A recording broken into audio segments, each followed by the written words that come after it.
प्रेमानंद जी महाराज ने फिर से यह सिद्ध कर दिया कि आखिर उनको बेस्ट क्यों कहा जा रहा है। आखिर ऐसी कौन सी शक्ति है जिससे वो सभी भारतीयों के प्रिय होते जा रहे हैं। क्योंकि जहां इंडिया और पाकिस्तान के मैच में कई बाबा अपने दुकान चलाने में लगे हुए थे, तो वहीं प्रेमानंद जी महाराज ने निडरता पूर्वक सामने आकर कुछ ऐसा बोल दिया जिससे सभी के मुंह में ताला लग गया। क्योंकि उन्होंने कुछ ऐसी बात बोली जिससे उनके सभी मुरीद हो गए। क्योंकि वो जो बोल रहे थे उनमें तनिक सा भी अहंकार नहीं था और उनकी जो बात थी वो दुनिया को जोड़ने वाली थी, ना कि तोड़ने वाली। क्योंकि उनकी बात कोई व्यक्ति विशेष को लेकर नहीं थी, बल्कि जो सच है वो थी। क्योंकि इंडिया और पाकिस्तान के मैच से पहले इस मैच के बारे में जब उनसे पूछा गया था कि इस मैच में कौन सी टीम जीतने वाली है, तो उन्होंने कहा था कि इस मैच में वही टीम जीतेगी जिसकी अभ्यास तगड़ी होगी। यह अभ्यास का खेल है। यहाँ पर यदि आप भक्ति को लाते हो तो आप सरासर गलत करते हो। भक्ति और अभ्यास दोनों की अपनी अपनी एक जगह है। भक्ति के जगह पे यदि आप अभ्यास को लाओगे तो वहां पर भी गलत होगा, और अभ्यास के जगह में आप यदि भक्ति को लाओगे वहां पर भी गलत होगा। इसलिए धर्म को खेल मत बनाओ, बल्कि जो जैसा चल रहा है उसको चलने दो। अभ्यास के जगह में भक्ति को लाकर भगवान का मजाक मत उड़ाओ। और श्रीमद् भगवद गीता में भी श्री कृष्ण ने अर्जुन से यही कहा था कि हे पार्थ, तुम सिर्फ कर्म करो और कर्म ही तुम्हारे बस में है। फल की चिंता मत करो, क्योंकि फल तुम्हारे बस में है ही नहीं। तुम यदि अच्छा करोगे तो तुमको उनका परिणाम अवश्य मिलेगा। इसलिए तुम अपने कर्म में ध्यान दो, ना कि फल की इच्छा करो। और प्रेमानंद जी महाराज ने भी अपने भाषा में बिल्कुल यही कहा, क्योंकि उन्होंने इस मैच में भक्ति में जोर नहीं थी बल्कि अभ्यास में जोर दी। उन्होंने पूरी दुनिया को यह बताया कि भगवान इस मैच में नहीं खेलने वाले हैं, खेलना आप ही को है। भगवान आपको सिर्फ सद्बुद्धि देंगे, लेकिन परिश्रम आपको करना है। आप अपने अथक प्रयास से ही खेल को जीत सकते हो। आपकी अभ्यास जितनी तगड़ी होगी, आपकी विजय भी उतनी ही तगड़ी होगी। और इसका जीता जागता सबूत मोहम्मद रिजवान है। क्योंकि आप लोगों ने देखा होगा कि मोहम्मद रिजवान ड्रेसिंग रूम में कलमा पढ़ रहे थे। क्या उनसे उनको जीत मिल पाई? बिल्कुल नहीं।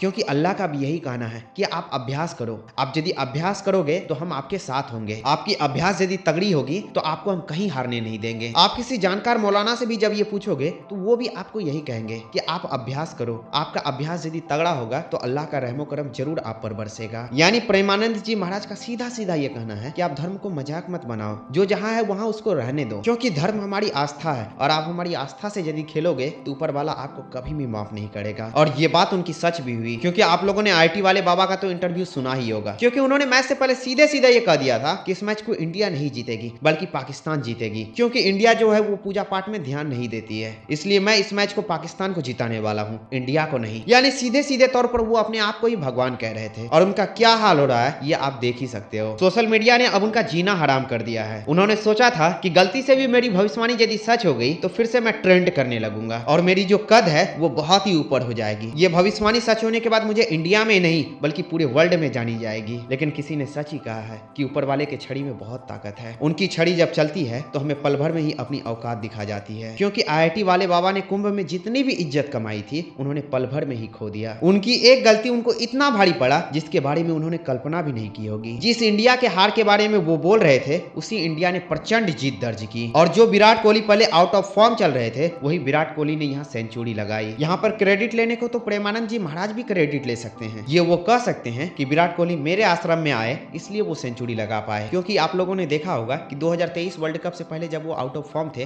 तभी वो प्रेमानंद जी महाराज के पास गए थे, और वहां से जब वो लौटे थे तो उनकी फॉर्म भी वापस लौट गई थी। और 2023 के पूरे वर्ल्ड कप में उन्होंने तांडव मचाया था, क्योंकि उस वर्ल्ड कप में उन्होंने 700 से भी ज्यादा रन मारे थे। और इस बार भी उन्होंने ऐसा ही किया। जब उनको लग रहा था कि उनकी फॉर्म कहीं गुम सी हो गई है तब वो फिर से प्रेमानंद जी महाराज के पास गए, और वहां गुरुजी ने उनको अभ्यास का मंत्र बताया। और उस अभ्यास की ही ताकत का परिणाम है कि विराट कोहली फिर से फॉर्म में वापस आ गए, और ऐसी फॉर्म कि वो अकेले ही पूरे पाकिस्तान को धूल चटा दिए। तो लेने को तो प्रेमानंद जी महाराज भी क्रेडिट ले सकते हैं, लेकिन वो ऐसा कभी भी नहीं करेंगे। इसलिए सभी से विनम्र निवेदन है कि धर्म को मजाक न बनाएं। वैसे इस बारे में आपका क्या कहना है कमेंट बॉक्स में अपना राय जरूर लिखें। तब तक के लिए टेक केयर एंड बाय। फिर मिलते हैं नेक्स्ट वीडियो में।